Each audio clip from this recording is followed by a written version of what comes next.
기독교를 열심 종교로 생각할 수 있습니다. 이건 원시 신앙이고 이방 종교예요. 자, 무슨 말이냐? 내가 열심히 예배드렸고 기도했으니까 하나님께서 복 주신다. 반은 맞는데 반은 틀립니다. 내가 열심히 예배하고 기도했기 때문에 하나님께서 복 주신다가 아니에요. 그것은 원시 종교. 내가 열심히 또 절을 하거나 구슬을 하거나 제사를 많이 드렸기 때문에 당연히 받는 게 아니고, 기독교 신앙의 핵심은 관계입니다. 하나님과 인격적인 관계예요. 그걸 언약 관계라고 말하는 거죠. 이 언약 관계 안에서 충실하게 살아갈 때 하나님께서 우리 예배를 받으시고 우리를 도우시는 겁니다. 자, 하나님과의 인격적인 관계, 언약 관계, 그 말씀대로 살아가는 그 관계 안에서 넘어지고 더 비껴나가 있었기 때문에 이스라엘에게 이런 어려움과 재앙이 온 것입니다. 그래서 이 예배와 기도의 회복 있기 전에 뭐가 있었느냐? 회개가 있었던 것입니다. 예배의 양이 아니라 예배의 질입니다. 여호와 하나님께 예배드리지 않았던 것이 아니고 기도하지 않았던 것이 아니에요. 근데 여호와 하나님께 예배를 드리고 기도하면서 동시에 이방신들과 아스타롯, 바알들과 아스타롯에게도 기도하고 예배했다라는 것입니다. 이 바알은 가나안의 주신입니다. 그 고대 중근동 시대에서 바알은 아주 일반적이었어요. 여러 가지 이름으로 여러 가지 모양으로 사람들이 섬겼습니다. 그 왼쪽에 보는 바알의 그런 이제 신상들이 이제 휴대할 수 있도록 집에 각각에 하나씩 갖출 수 있는 조그만 그런 신상들은 많이 있었습니다. 한편 또 아스타롯이라고 하는 여신이 있어요. 바알과 짝이 됩니다. 그래서 바알과 아스타롯 이 두 신을 공통적으로 많이 섬겼어요.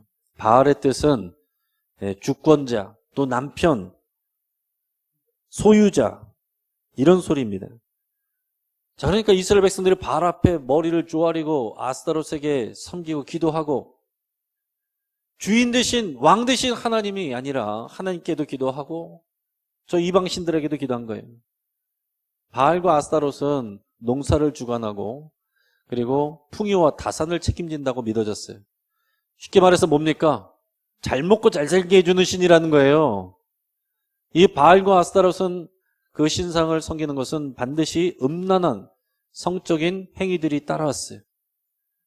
그러니까 하나님께서 이것을 배도라고 말씀하시고 너희의 음란함이라고 말씀을 하시는 겁니다. 이스라엘 백성들이 예배하지 않고 기도하지 않아서 하나님께서 이 어려움을 주신 것이 아니고 여호와 하나님만 섬기지 않았기 때문에 이런 일들이 있었던 것입니다. 그래서 사무엘 선지자는 미스바라는 곳에 이 백성들을 다 모으고 여호와 하나님만 섬겨라. 너희 가운데서 이방 신상들 모든 바알들과 아스타롯은 버리고 제거하고 여호와 하나님만 섬겨라. 이게 미스바 회개 운동입니다.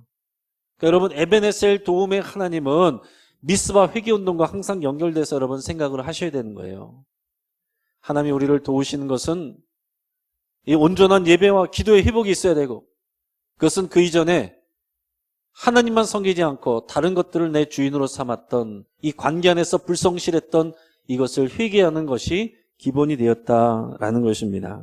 여러분, 이스라엘 백성들이 처음에부터 그랬겠습니까? 하나님께서 다 쫓아내라고 그랬는데 안 그랬어요. 인정상 그래도 어떻게 그럽니까? 같이 있게 되다 보니까 저들의 우상들을 접하게 되고 물들게 되는 거예요. 처음에는 경계했겠죠. 절대로 우상을 섬겨서는 안 돼. 하나님만 섬겨야 돼. 그런데 한 사람, 두 사람 자꾸 바알과 아스타롯 신상들을 갖고 있게 되고 보게 되고 거기에 참여하게 되는 것을 보면서 그런 사람들이 점점 많아지니까 어떻게 됩니까? 괜찮아. 남들도 다 그래. 요즘 다 그렇게 해. 안 그런 사람이 어디 있어? 이게 문화가 되는 거예요. 여러분, 신앙이 잘못된 것이 문화로 포장이 되면 사람들이 거기서 방심하게 되고 마음의 빗장을 풀어버립니다. 그 문화 속에 다른 신이 들어오는 거예요. 세상은 점점 더 문화의 다양성을 존중하는 시대로 가고 있습니다. 그리고 절대성보다는 상대성을 중요하게 여기는 시대로 가고 있어요. 그래서 우리가 더 유연해지고 더 용납하고 더 존중해주는 이런 일들이 문화에 대해서, 문화적인 부분에 대해서 일어나야 됩니다. 그러나 오늘 본문 말씀에서처럼 그럼에도 불구하고 잊지 말아야 되는 것은 뭐냐면 복음의 핵심 진리예요. 복음의 핵심 진리는 뭡니까? 오직 예수 그리스도를 통해서 하나님 아버지께 갈 수 있고 하나님 아버지의 언약 관계를 맺는다는 것입니다. 다른 길은 없다라는 거예요. One way Jesus. 오직 예수님을 통해서만. 이것이 오늘날 다양한 문화와 가르침 속에서 도전을 받고 있는 것입니다. 다양성을 수용하다가 이 절대성의 진리를 놓칠 수 있다는 것입니다. 그래서 우리는 오직 예수, 이 진리에 대해서 우리가 분명하게 새기고 또 다양성과 상대성이 존중되는 이 다음 세대들에게 이 신앙이 분명하게 뿌리 내려져야 된다는 것이죠. 이 두 가지 과제가 우리에게 같이 있는 것입니다.